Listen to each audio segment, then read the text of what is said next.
What is up, everybody? It's your boy Duty back again with another video, and this time we're taking a look at our boy DSP's daily rap from last night. And our boy was in a good mood. Apparently the Dents came out and heard the whale call from the podcast asking to come by and support, and apparently he hit the tier 3 tip goal on his first stream, and then I believe hit the tier 2 tip goal on his second stream. Oh my lord.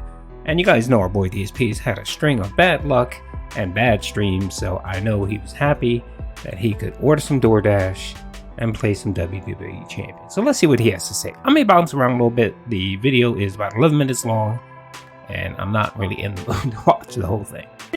Good evening, everyone. Phil here, and welcome to the Daily Wrap for what was Saturday, the 4th of February, 2023. Great streaming day, and actually, not only one of the most productive streaming days that I've had in a while, but also one of the most supportive, which is really nice, considering what happened and what we were doing on the first stream. So allow me to explain what we were doing on the first stream.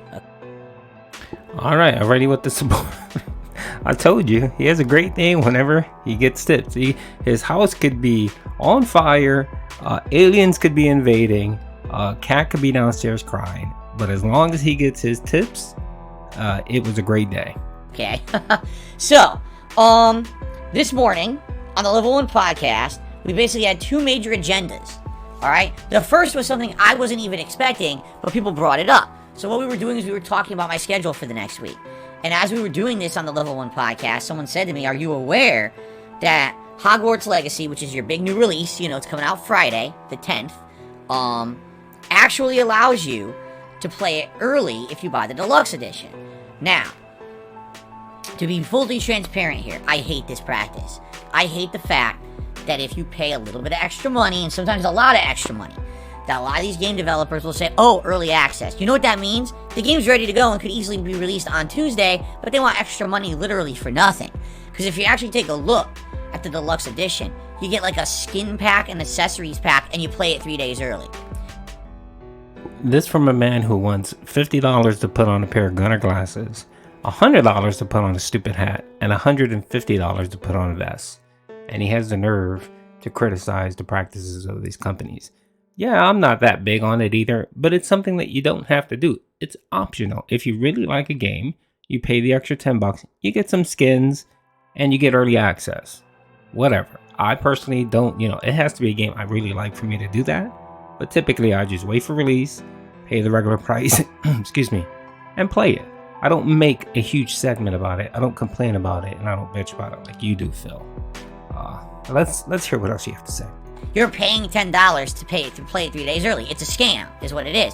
I hate the practice, but my viewers basically were like, no, listen, we really want you to do this. We would like to see Hogwarts early. If you don't play it early, a lot of other content creators will be playing it on that day, and people might go watch them instead. Exactly, Phil.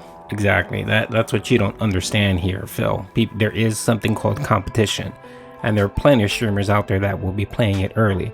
There are plenty of content creators that actually get access codes, early access codes, and will be playing it earlier than that. So it behooves you to spend $10. What's that? Not even 3/4 of a DoorDash order, Phil. You can afford the $10. It is your business, and I'm pretty sure you write it off as a business expense. We want to see you play it as soon as possible. We're very excited for this game and your take on it. So please, can you do it? And I said, well, only if you guys really want it, because I hate the practice. But people basically were like really trying hard to convince me to do this. And I was like, well, all right, let's do it. And I bit the bullet. And it was $79.99 plus tax. It ended up being about $90 after tax and everything. Okay? So I got it, and I started pre-installing it. And then for the other half of the Level 1 podcast, what we did is we jumped on Amazon, and we ordered a few different things for my Super Bowl marathon event, which happens in 1 week.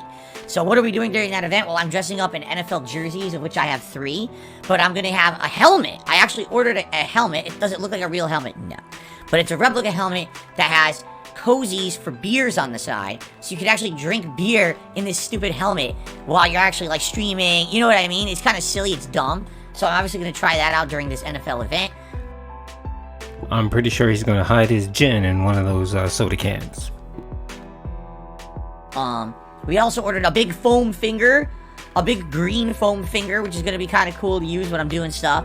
And we also ordered an actual pigskin NFL football, but it's a mini one. Like the big ones were like 20, 30 bucks. So I got one that's smaller for like 15. It's only slightly smaller. It's not like that small. And it's fine. It's going to be just a prop for, you know, the stream anyway. I'm not going to be actually playing football with the darn thing, so I don't really care about it being authentic sized or anything. So we ordered all that stuff. At the tax and everything, that was like 60, 70 bucks. And I'm like, guys, you realize I just dropped like, you know, almost $200 on stream that I wasn't planning on dropping. Particularly that Hogwarts game. Wait, that's an utter lie, Phil, because you couched the Super Bowl event with the fact that you said you were going to get decorations, you were going to probably get a hat, you were going to get some stuff. So for you to sit there and say you weren't planning to spend this money is wrong. So again, this is another tactic that Phil likes to do, a bait and switch. He coaxes an event to his dents and basically says, oh, I'm going to do all this if you hit a member goal. And then when they hit the member goal, he then spends weeks after that complaining about having to spend money like on food and stuff. Don't couch the event as that. Just say it's going to be a football event where we're just going to go through football ads and that's it. But no, you want to make it grander than what it is so that people will drop those, so that Emil will drop those membership bombs on your channel. So to sit here and lie and basically said, you know, oh, woe is me. And you're doing this just because you want people to feel sympathy. And that's what ended up happening. Excuse me. He paid $80 for the game, complaining about it. And Dents actually came in and dropped money and said, oh, here's for the game. Why are people paying him to buy games that then he's going to stream and then you pay him again to watch those streams? The games are his responsibility. Phil should be responsible for paying for those things. Phil should be responsible for living up to his offer for the Super Bowl party and pay for those decorations and not sit there and complain and said, oh, this was money that I didn't intend on spending. You know, and then you wonder why people call you greedy. You wonder why people insult you. You wonder why people make detractor videos against you.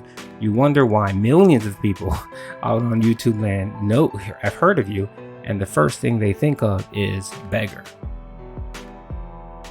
So someone actually asked, they said, today, what's the best way to support you? And I mean, they asked me, and I was like, no, absolutely today the best way to support is a tip.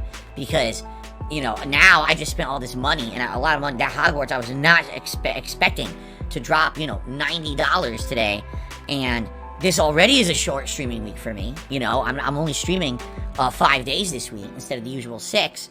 And on top of that, because I dropped the extra money, not only do I have less days to stream and make money, but I dropped the extra money on all this stuff. And, you know, really, the money that I make on tips during a week is what I have to spend on my day off, which is this coming Wednesday. You know, groceries, you know, pet supplies, a meal out with my wife, the one meal a week that I have with my wife. That's not home cooked. So I can't believe this, man. I really can't. He just infuriates me. You got $1,000 in tips last week.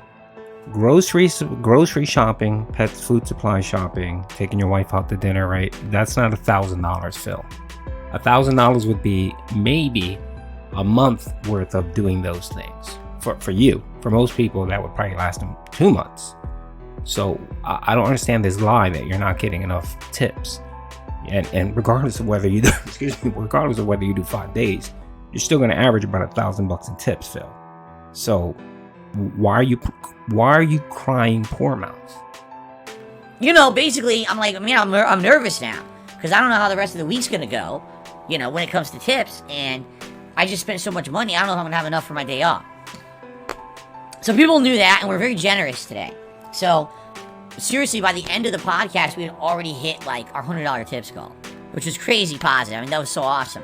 Then we played Hi-Fi Rush as the main stream today. Now, let me tell you what I think about Hi-Fi Rush, okay? I do like the game. I am enjoying Hi-Fi Rush. I think it's a good game. It's fun. It's a throwback, definitely, to the Dreamcast, PS2, early PS3 era games where there's these combos, beat 'em up, you know, fighting a lot of enemies with dodges and parry mechanics and all this stuff. And the graphics are good. It's cel shaded, but it's 60 frames per second. Runs beautifully. The combos get better. I'm now unlocking new characters and assists in the game, but I'm not in love with it. It's definitely an homage to older games. And maybe if you grew up playing that style of game, you know, PS2 I'm skipping the recast, early nonsense. PS3 era, you're feeling a lot of nostalgia. Well, I guess it's more like 12 years later, and everyone seems to love Hi-Fi Rush, and I'm like, I don't really get it. So maybe, I don't know, maybe I'm getting older, more cynical. I don't know, again, You're definitely getting older, and of course, if it's not a walking simulator, you don't like it. You don't like it. it's not a bad game, I'm just not in love with it. And by the way, the audience isn't either. Like, I played it today, and I gave it a good try. We started off with over 300 viewers because the podcast did well. And then, over the course of today, we went from like 350 to 300 to 250 to 200. By the end of the stream, we didn't even have 200 viewers. That's pretty remarkable. I mean, even a night stream of Oblivion does better than that. You know what I'm saying? Like, even a night stream that's for a specific niche audience is doing better than Hi-Fi Rush. So I played it and I liked it. And by the way, quite a few people came by and actually said, I want to support Hi-Fi Rush, and actually dropped a tit or a super chat, and I appreciated that. Because people were showing they want this game to continue, they like it, they want a playthrough of it. Even though the attendance was poor, okay? So I'm kind of on the fence, I don't know what to do about this. Because it's not that I don't like Hi-Fi Rush. By the way, I've heard Hi-Fi Rush is around 12 hours long. Now we're 5 hours in. Okay, so we're basically about halfway into the game. If you actually look at the number of levels in the... Tonight, we did Oblivion. It was a 2-hour, you know, Elder Scrolls. And it becomes stream was absolutely outstanding. We hit all the tip skulls again. I was like, wow, what a stream day where, you know, it was kind of a what if day. I didn't know what was going to happen, and it ended up being an insanely positive day over the top. Thank you, guys. So... And yet he sat here earlier and complained that he had to drop $160 on a game and props. Mind you, props for an event that he promised his dents if they would hit a goal, right? And he's sitting here complaining and moaning about spending money, right? And then his dents heard the call, and they came out and they dropped donations. He made a tier 3 at the last night at the nightly stream, and then the first one I think he had a tier 2. I think he made like $120 or whatever it is. So the money he made yesterday in tips covered everything that he needed. Actually, the night stream covered everything he spent. So to sit there and complain, and still complain about the money, and still complain about having to drop donations, and I'm pretty sure he's going to drag that into today's podcast. He'll talk about how he had to spend money, and that his, you know, now he's at $0 and, you know, for his streaming week, and he's not sure that he's going to have enough money for groceries and pet supplies and so on. That'll be the mantra for the next few days. So I'll definitely be covering it and calling the pay pig, or calling Phil out on it. Hope you guys enjoyed the video. Peace out.